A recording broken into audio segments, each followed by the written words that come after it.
புதுச்சேரியில் ஜவ்வாக இழுக்கும் உள்கட்டமைப்பு திட்டங்களால் அதிருப்தி. கவர்னர், முதல்வர் தனி கவனம் செலுத்த வேண்டும் என கோரிக்கை எழுந்துள்ளது.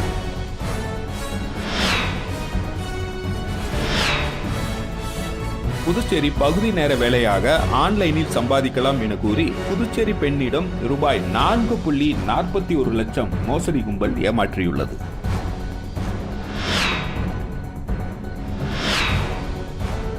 புதுச்சேரி காவல் நிலையங்களுக்கு ISO தரச்சான்று வழங்கப்பட்டது.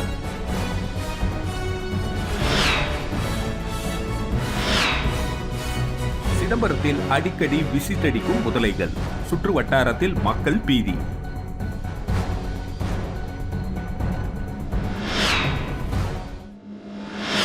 புதுச்சேரி காவல் நிலையங்களுக்கு ISO தரச்சான்று வழங்கப்பட்டது. புதுச்சேரி காவல்துறை சார்பில் மக்கள் மன்றம் துவக்க விழா, புதுச்சேரி போலீஸ் பாடல் அறிமுகம், பள்ளிகளில் போலீஸ் புகார் பெட்டி அமைப்பு, சூப்பர் காவலர்களை கௌரவித்தல், போலீஸ் நிலையங்களுக்கு ISO தரச்சான்று வழங்குவது உள்ளிட்ட விழா நடைபெற்றது. கதிர்காமம் இந்திரா காந்தி மருத்துவக் கல்லூரி அறையில் நடைபெற்ற இந்த விழாவிற்கு IG அஜித்குமார் சிங்லா வரவேற்றார். கவர்னர் கைலாஷ்நாதன், முதல்வர் ரங்கசாமி ஆகியோர் மக்கள் மன்றத்தை துவக்கி வைத்து போலீஸ் பாடலை அறிமுகப்படுத்தினர். ரமேஷ் MLA, DGP ஷாலினி சிங் முன்னிலை வகித்தனர். சீனியர் SP கலைவாணன் உட்பட பலர் பங்கேற்றனர். புதுச்சேரி போலீஸ் சார்பில் வாரந்தோறும் சனிக்கிழமை போலீஸ் அதிகாரிகள் பொதுமக்களை சந்திக்கும் பொதுமக்கள் குறை தீர்வு முகாம் நடைபெற்று வருகிறது. இது மக்கள் மன்றமாக மாற்றப்பட்டு நேற்று துவக்கி வைக்கப்பட்டது. இனி ஒவ்வொரு வாரமும் சனிக்கிழமை காலை 11 மணி முதல் பகல் 1 மணி வரை போலீஸ் அதிகாரிகள் முன்னிலையில் மக்கள் மன்றம் நடைபெறும். புதுச்சேரியில் முதன்முறையாக காவல்துறை ISO தரச்சான்றிதழ் பெற்றுள்ளது. சட்டம் ஒழுங்கு சீனியர் SP அலுவலகம், ஒதியஞ்சாலை, உருளையம்பேட்டை, ரெட்டியார்பாளையம், நெட்டப்பாக்கம், பாகூர் ஆகிய போலீஸ் நிலையங்களுக்கு இவ்விழாவில் ISO 9001:2015 தரச்சான்றிதழ் வழங்கப்பட்டது. குற்றத்தடுப்பு மற்றும் விசாரணையில் சிறப்பாக செயல்பட்ட பாகூர் கான்ஸ்டபிள்கள் கலைச்செல்வன், தேவதாஸ், மேற்கு கிரைம் மேட்டு ராஜரத்தினம், திருபுவனை அசோகன், உதயஞ்சாலை உதவி சப் இன்ஸ்பெக்டர் பாலச்சந்தர், வீரமணி, மாகே கிஷோர்குமார், ஸ்ரீஜித், வடக்கு crime sub inspector Raji, Gorimedu crime ஏட்டு ராஜசேகர், ஏனாம் பால வெங்கட சுப்பாராவ், உதவி சப் இன்ஸ்பெக்டர் ஹரநாத், DR பட்டினம் ஏட்டு கமல், திருநள்ளாறு கதிரவன், காரைக்கால் இளவரசன், கோட்டுச்சேரி ஆரோக்கியமேரி, SDF முரளி, பிரபாகரன், CBCID ஏட்டு இளந்தமிழ், ஜெயந்தி, சைபர் கிரைம் ஜலாலுதீன், பாலாஜி ஆகியோருக்கு சூப்பர் கார்ப் விருது வழங்கப்பட்டது. புதுச்சேரி போலீஸ் துறையிலும் வரலாறு, மரபு மற்றும் பணி பக்தியை பிரதிபலிக்கும் வகையில் புதுச்சேரி போலீஸ் பாடல் நேற்று அதிகாரப்பூர்வமாக வெளியிடப்பட்டது. DIG சத்யசுந்தரம் நன்றி கூறினார். சீனியர் SPக்கள் நாரா சைத்தன்யா, அனிதா ராய், SPக்கள் வீரவல்லபன், பாஸ்கர், ரங்கநாதன் உள்ளிட்டோர் பலர் கலந்து கொண்டனர்.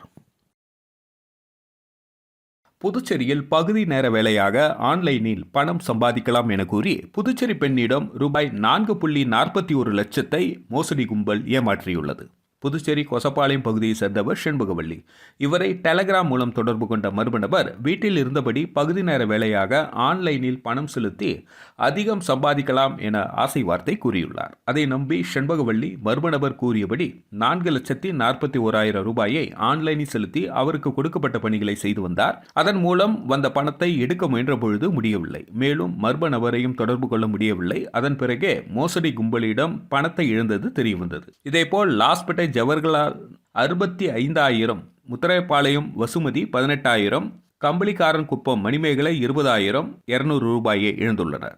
காலாப்பட்டு பகுதியை சேர்ந்த மணிபாரதி என்பவரை தொடர்பு கொண்ட மர்ம நபர் அமெரிக்காவில் இருந்து உறவினர் பேசுவதாகவும் தனக்கு அவசரமாக பணம் தேவைப்படுவதாக கூறியுள்ளார். அதை நம்பிய மணிபாரதி அவருக்கு 60,000 அனுப்பி ஏமாந்தார். வெங்கடா நகர் பூஜா அசோகன் என்பவர் ஆன்லைனில் துணி ஆர்டர் செய்து ரூபாய் 1,500 இழந்துள்ளார். இதேபோல் மொத்தம் 6 நபர்கள் ஆன்லைன் மோசடி கும்பலிடம் 6,05,700 ரூபாய் ஏமாந்துள்ளனர்.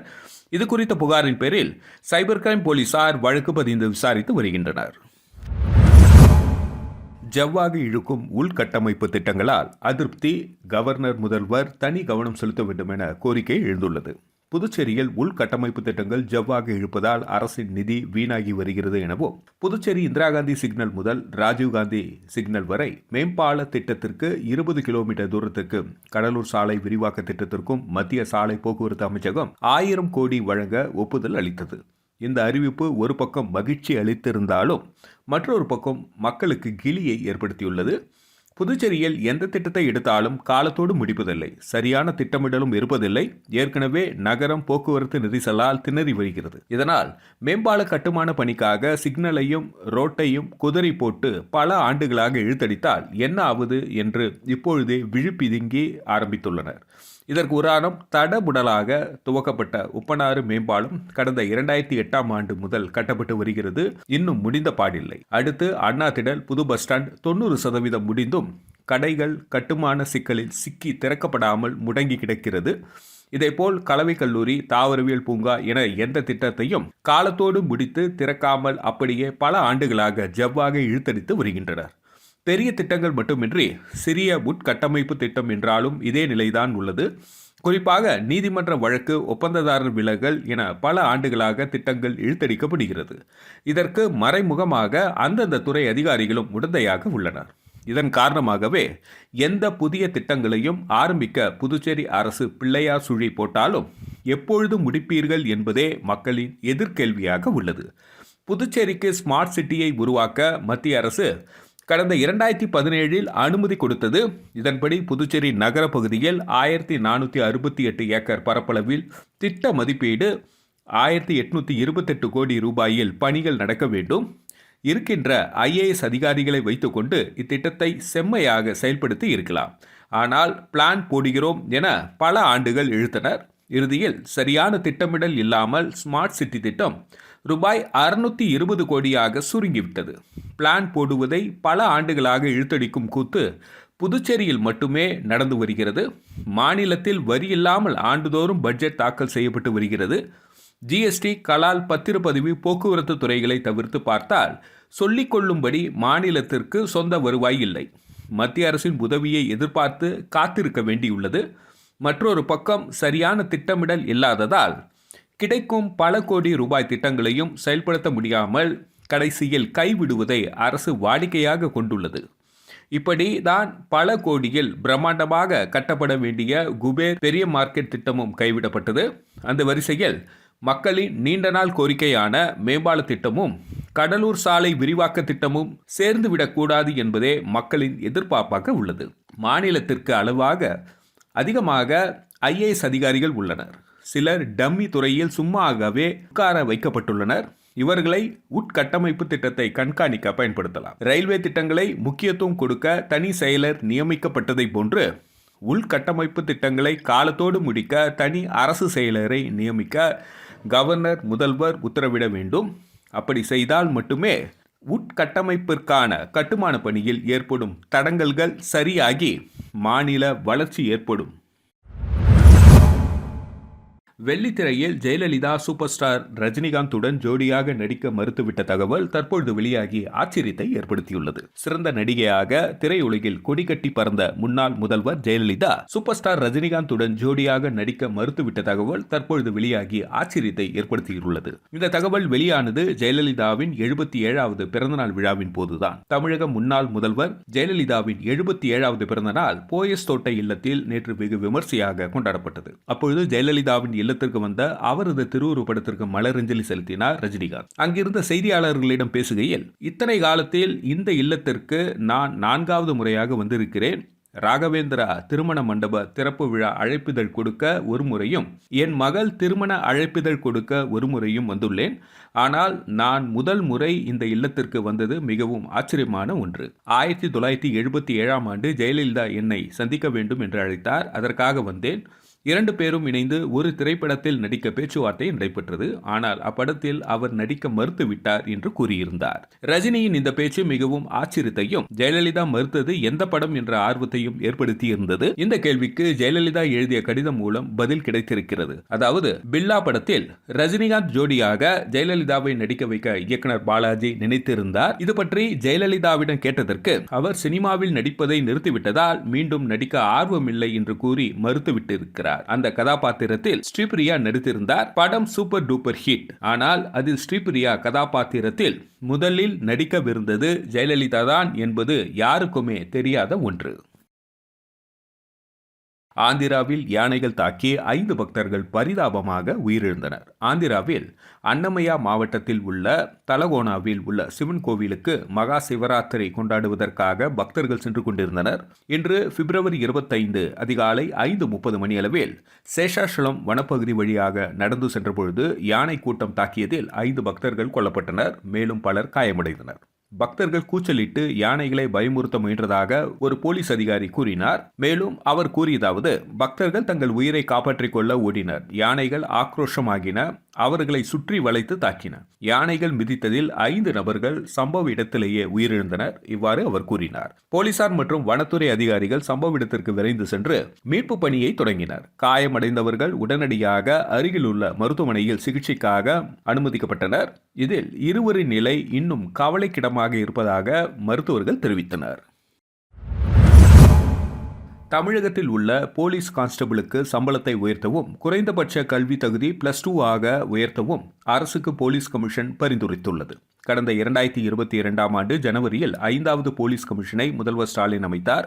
இந்த கமிஷனில் சென்னை ஐகோர்ட் மாஜி நீதிபதி CD செல்வம், ஓய்வு பெற்ற IAS அதிகாரி அலாவுதீன், ஓய்வு பெற்ற IPS அதிகாரி K ராதாகிருஷ்ணன் ஆகியோர் இடம்பெற்றிருந்தனர். இவர்கள் தவிர பிரபல மனநல நிபுணர் ராமசுப்ரமணியம், ஓய்வு பெற்ற பேராசிரியர் நளினி ராவ் ஆகியோர் இந்த குழுவில் உறுப்பினர்களாக இடம்பெற்றனர். மூத்த IPS அதிகாரி மகேஷ்குமார் அகர்வால் குழுவின் உறுப்பினர் செயலாளராகவும் இருந்தார். இந்த குழுவினர் பல்வேறு கட்ட கருத்துகள், ஆலோசனைகள் ஆகியவற்றிற்கு பின்னர் தங்களது அறிக்கையை முதல்வர் ஸ்டாலினிடம் அண்மையில் அளித்தனர். அந்த அறிக்கையில் குறிப்பிடப்பட்டு இருக்கும் பரிந்துரைகள் என்ன என்பது பற்றிய விவரங்கள் வெளியாகியுள்ளன. அதன்படி போலீஸ் கான்ஸ்டபிள் ரூபாய் 21,700 முதல் 69,100 ஆக நிர்ணயம் செய்யலாம் என்ற முக்கியமான பரிந்துரை இடம்பெற்றுள்ளது. இது தவிர பல்வேறு சலுகைகளும் தரலாம் என்றும் அதில் பரிந்துரைக்கப்பட்டு உள்ளது. ஊதியத்தை தொடர்ந்து கல்வி தகுதியிலும் மாற்றங்களை குழு பரிந்துரைத்துள்ளது. இதுவரை கான்ஸ்டபிள் பணிக்கு கல்வி தகுதி 10ஆம் வகுப்பு என்பதை மாற்றி 12ஆம் வகுப்பு அல்லது அதற்கு இணையான இனி கல்வி தகுதியாக நிர்ணயிக்கலாம் என்று கூறியுள்ளது. புதுச்சேரி வேதபுரீஸ்வரர் பெருமாள் கோவிலில் உண்டியல் சேவை அறிமுகம் செய்யப்பட்டுள்ளது. புதுச்சேரியில் பிரசித்தி பெற்ற ஸ்ரீ திரிபுர சுந்தரி சமேத வேதபுரீஸ்வரர் கோவில் மற்றும் ஸ்ரீ பெருந்தேவி தாயார் சமேத வரதராஜ பெருமாள் கோவிலில் இந்தியன் ஓவர்சீஸ் வங்கி சார்பில் உண்டியல் சேவை துவக்க விழா நடைபெற்றது. வரதராஜ பெருமாள் கோவிலில் நடைபெற்ற நிகழ்ச்சியில் அமைச்சர் லட்சுமி நாராயணன் உண்டியல் சேவையை துவக்கி வைத்தார். கூட்ட நெரிசல் காலத்தில் பக்தர்கள் தங்களது காணிக்கையை வழக்கமான உண்டியலில் செலுத்துவதற்கு சிரமம் ஏற்படுவதால் தற்பொழுது இந்தியன் ஓவர்சீஸ் வங்கி சார்பில் ஆலய வளாகத்தில் 8 உண்டியல் வைக்கப்பட்டுள்ளது. வங்கியில் புதுச்சேரி மண்டல அலுவலக முதன்மை மேலாளர் ரவிசங்கர் சாஹூ, உதவி பொது மேலாளர் எபினேசர் சோஃபியா, புதுச்சேரி பிரதான கிளை சீனியர் மேலாளர் இளவழகன், கோவில் நிர்வாக அதிகாரி சீனிவாசன் உட்பட பலர் கலந்து கொண்டனர். இந்த நிகழ்ச்சியில் வங்கியில் மண்டல மேலாளர் ரவிசங்கர் சாஹூ பேசுகையில், இந்தியன் ஓவர்சீஸ் வங்கி இறைப்பணியில் இந்த உண்டியல் சேவையை துவக்கி உள்ளது என கூறினார். சிதம்பரத்தில் தோட்டத்து வீட்டிற்குள் புகுந்த மெகா சைஸ் முதலையை பார்த்து வீட்டில் இருந்தவர்கள் ஓட்டம் பிடித்தனர். வனத்துறையினர் முதலையை பிடித்து காரமாரி ஏரியில் பாதுகாப்பாக விட்டனர். கடலூர் மாவட்டம் சிதம்பரம் அருகே கொள்ளிடம் ஆற்றில் ஏராளமான முதலைகள் உள்ளன. அவை கொள்ளிடத்தில் இருந்து பிரியும் கிளை வாய்க்கால்கள் வழியாக அவ்வப்பொழுது வெளியேறி அருகில் உள்ள கிராமங்களுக்குள் புகுந்து விடுகின்றன. சில நேரங்களில் ஆற்றில் குளிக்க செல்லும் பொதுமக்களை கடித்து இழுத்து செல்வதும் கால்நடைகளை விழுங்குவதும் வாடிக்கையாக இருந்து வருகிறது. இதனால் பொதுமக்கள் பீதியடைந்து வருகின்றனர். புதுச்சேரியில் ஜவ்வாக இழுக்கும் உள்கட்டமைப்பு திட்டங்களால் அதிருப்தி, கவர்னர், முதல்வர் தனி கவனம் செலுத்த வேண்டும் என கோரிக்கை எழுந்துள்ளது.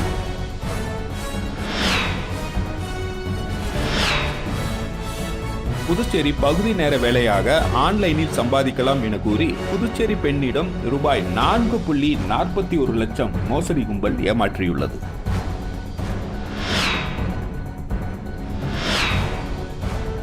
புதுச்சேரி காவல் நிலையங்களுக்கு ISO தரச்சான்று வழங்கப்பட்டது.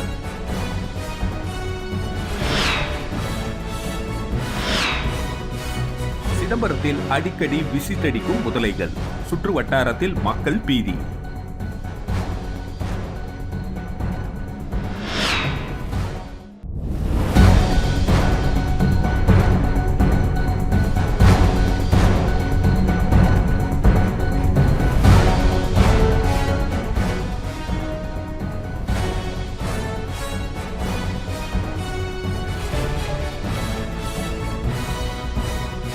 நம்ம சேனலை சப்ஸ்கிரைப் பண்ணுங்க, லைக் பண்ணுங்க, ஃப்ரெண்ட்ஸ்க்கும் ஷேர் பண்ணுங்க. தேங்க்யூ.